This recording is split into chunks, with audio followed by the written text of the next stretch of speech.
Hello and welcome to the BVB update. I'm Stefan Butzko, and in this format I cover all Borussia Dortmund news of the day and other shenanigans. And yes, in the last 2 days I did not have a BVB update, but you know, it's the preseason, it's summer, there's not always enough news to make a little update. But yeah, today there was a preseason friendly, the performance test started and much more. So yeah, let's dive right in with Borussia Dortmund winning 2-0 against Dynamo Dresden, the third division team who got relegated from the second division. Obviously, Borussia Dortmund not at full strength yet, although I must say it was a really entertaining game. I don't know if it was because of that or not, but if we look at the starting 11, obviously Borussia Dortmund with 7 first-team players and the rest players from the under-19 or under-23.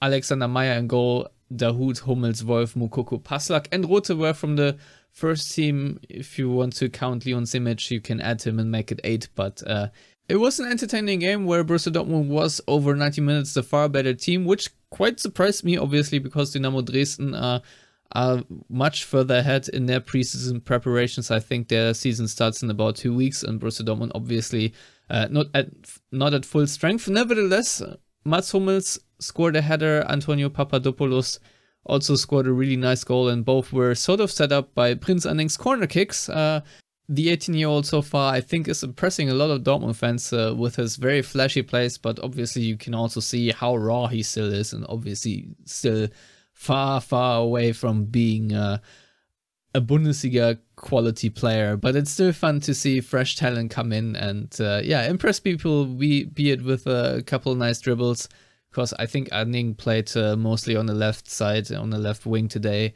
but he rotated a lot around the field, and yeah, got a couple good corner kicks in. Marco Reus and Julian Brandt can take note here. So if you haven't seen the game, you can still go on Borussia Dortmund's YouTube channel and watch it real life. Otherwise, there are obviously some post-game quotes, mostly from Edin Terzic. He said after the game, quote, "Today's game was a lot of fun. A day during the preseason can't go much better than today did. We had a good game, the opponent was great, the stadium and the atmosphere was awesome. We did not have any injuries, did not concede a goal, and scored 2 ourselves. We couldn't hope for a better day." And then Terzic continued, "Dresden will start their season in 2 weeks. We just started our preseason 10 days ago, and our squad is still all over the place, with several guys from the under-23s and under-19s helping us out. But this is a test match, and we wanted to see who of the young guys are far enough in their development so that we might be able to rely on them come September or come October, when the personal situation could become a tricky one," where he's obviously hinting at the very packed schedule ahead of the World Cup in November. And if you're asking yourself why the heck was Gio Reyna not at today's performance diagnostics test, Edin Terzic also had an answer for that. He said, quote, "Gio Reyna will arrive tomorrow because of his flight schedule back from the United States." Very simple answer, so don't panic just yet. Speaking of not panicking, Gio Reyna also refuted, if you will, rumors, which I frankly completely miss. I did not see them, but Patrick Berger from Sport 1 wrote about it today, where he said rumors about Gio Reyna possibly being transferred to any club this summer are not true. The United States midfielder stays at Borussia Dortmund. He worked hard and wants to perform in Dortmund now. New coach Edin Terzic is a big fan. Gio is even seen as a potential Roy successor. And Gio Reyna quoted that with 2 hearts in black and yellow. So do not worry, people. And yeah, the second episode of Borussia Dortmund Performance Diagnostics started today with 14 more players. So that really shows you what a patchwork it is right now for Edin Terzic. And the players today were Gregor Kobel, Thomas Meunier, Marco Reus, Karim Adeyemi, Nico Schlotterbeck, Charlie Oeschan, Sebastian Aller, Niklas Süle, Jude Bellingham, Jamie Bino-Gittens, Manuel Akanji, Rafael Guerreiro, Thorgan Hazard, and Julian Brandt. And yeah, obviously a bit of a mess. The fact that Manuel Akanji, for example, is back, yeah, it's kind of funny. Of course, a great photo with Rafael Guerreiro here.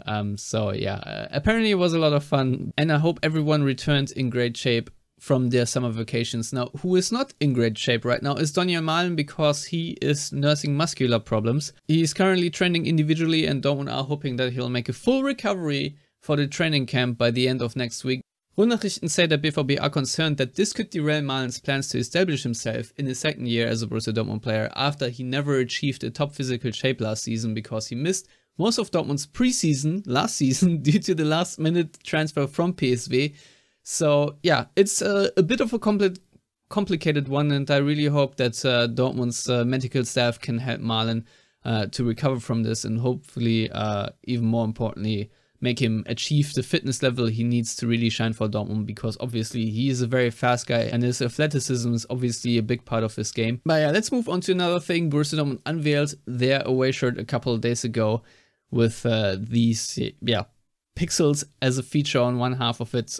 Otherwise, it's black, it's an away shirt, and it's probably underutilized as almost every season. It's not a 10 out of 10 for me, but I think it'll do the job, and a lot of people I think quite like it. And yeah, now I do want some French fries, to be honest, but yeah, that's all I have to say about it. Let me know in the comments if you like it, if you'll buy it, and who's going to be on the back of it. But yeah, let's move on to another story involving Matthias Sammer, because he gave another interview to Sächsische Zeitung, and it was him urging Dortmund to be more consistent even on their bad days. He said, quote, "The team should not only play well when the sun is shining, when everything is going according to plan and the group dynamic inspires people.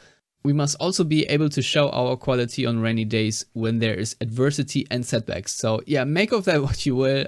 But I do find it interesting that you hear more from Matthias Sammer currently. In recent seasons, he was more reserved, let's say. But yeah, let's move on to the last story that I have, and it's a very local one, I admit, but also a very interesting one, because the Stadion Rote Erde, which is the one next door to the Westfalenstadion, obviously Dortmund's very old ground, where the under-23s and the BVB Frauen play, for example, yeah, has had a couple of setbacks in Dortmund's plan to modernize it, because the pitch is in dire need for it. So the plan was to add a new drainage and pitch heating, so it's not a complete potato field by December. However, and here's the kicker, the modernization has been delayed because of old mining shafts underneath the stadium being much bigger than previously expected. So right now, as you can see in this photo here, these mining shafts have to be filled up with concrete, and hence the modernization of the Rote Erde is delayed.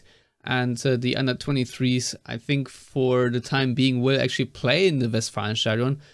But I do find it interesting that the coal mining industry, which now has been shut down for decades in Dortmund, is still causing problems.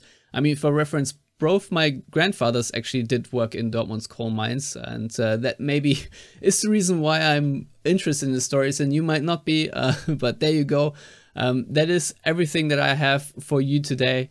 And yeah, as always, thank you for tuning in. Let me know what you think of this format in the comments. And yeah, I hopefully see you tomorrow if there are more interesting news. Otherwise, I'll be back on Monday. Goodbye.